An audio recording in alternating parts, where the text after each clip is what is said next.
Well, I'd like to make a report of my trips or the trip today. I went to Samar, Katbalogan, and visited the military camp. It houses the camp houses the 8th ID Division, Infantry Division of the Philippine Army. And, long hours, but I was able to talk to the men and also the officers. And we are doing well. Summer is getting prosperous, and we expect that with the lowering of the insurgency war, we might fully develop within the next few years. What is really needed now is to have peace in the land, and I am determined to get it, with or without the personalities that represents or who wanted some recognition in the past. So we're giving them the official blessing to be here or outside to talk with the government people. But let me just be very clear. I am not up to something like declaring another truce or ceasefire.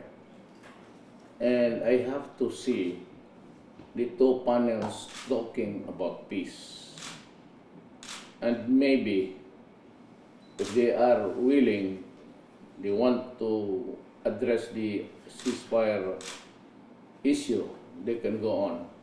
But I'll take my time, because I do not want a repeat of what happened. I really wanted just to show to them the good faith on the part of government by going ahead with the ceasefire on its own. By ourselves, we decided that it would be good if we have a ceasefire. But then something went astray. And I would like to repeat my request. It is not an order, because I cannot order the Communist Party of the Philippines. I am not a party member. But I would like to see a war, kung hindi naman talaga mapigilan, na stop using the landmines sa yung mga NPA. Yun na minsan pinaputok yung truck. This has happened in the past, many times, from outside of Davao City. Yung mga truck na sinasakyan ng mga sundalo, at per chance, ang problema dyan is yung mga civilian. And usually, yung mga pamilya ng mga sundalo, umuwi ng kampo, the Filipino soldier would like to have his family beside him. Which is a matter of going out to the camp to declare a war there, some battle. But it does not really include killing family members or innocent persons. So, parang I am really talking to you with sincerity. Because if you continue to use the landmines, I will withdraw from the talks. And there will be no ceasefire, and there will be war again. I am prepared for another 45 years. We have been at it for 45 years already. It's time to give the Filipino a break. They can go about anywhere. Yeah, the soldiers and you guys in PAs can come down and share the blessings of the democracy. And maybe in the fullness of God's time, we can truly enforce a peaceful resolution and make our country progressive and the people comfortable, if not happy. So that's one. My decision today is just waiting for the list of big taxpayers. I hope you guys who have not been paying your taxes especially kayong mga mayayaman at yung mga oligarchs, kindly settle your tax cases. I would hate to read your names in public and maybe authorize your arrest. Yung mga big time tax evaders, because it's a criminal, you know.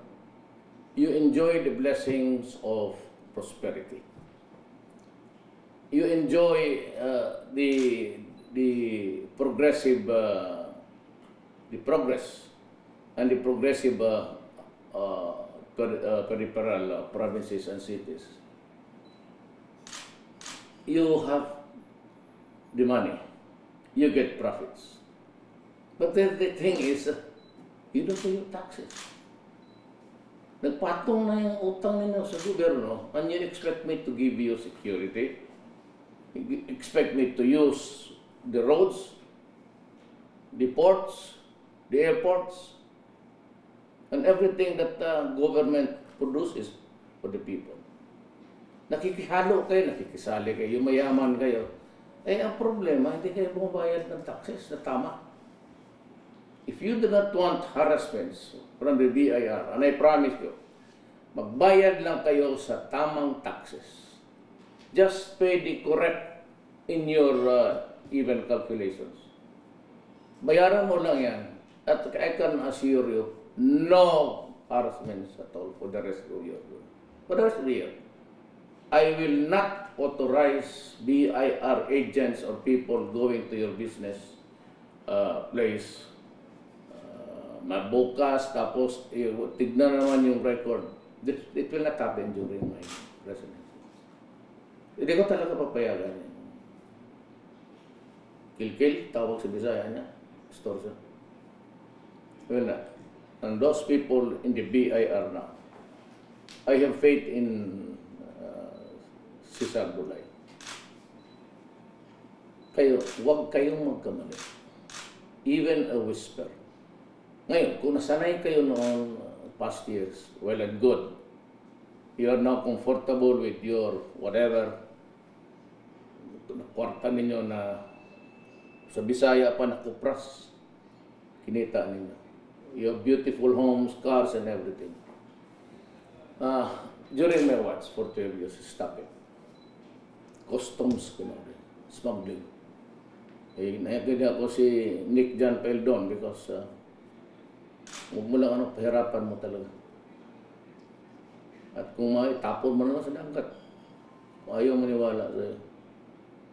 But I said, graft and corruption has cut across our lives. If you people are getting richer every day, not paying their taxes at the expense of them. Kaya mga tao, every time they write, every time they go to the markets, every time that they buy even a pencil or a notebook, they pay the taxes. They pay also taxes indirectly. And yet sila yung naghirap. Kayong nandyan na mayayaman, mga oligarchs, I will allow Dulay to look into your. And if not, then file the case correspondingly. Panahon na medyo may hindi naman itong pagbabago. A slight correction of our lives.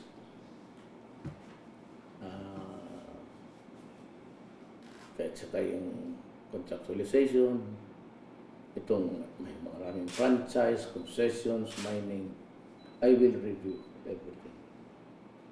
Let alone Gina Lopez.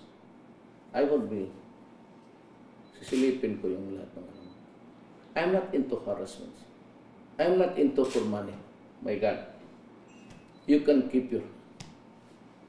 But I want a fair arrangement between you and the government, which I represent. It will be fair for everybody.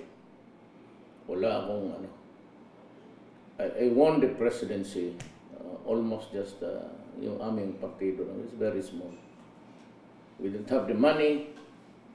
We don't have the machinery.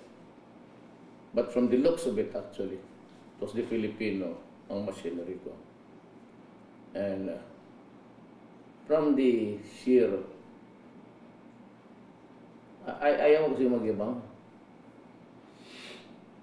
Pero I'm reading the sentiments of the Filipino from the votes that they cast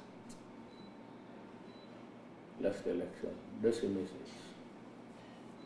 The government should be accountable to us, the people. Government should serve the interest of the whole population, not only to you. Government must see to it there is no wrong committed against the people. Government is the people. Balik-balik tayo mo, government, people yan. The people of the nation.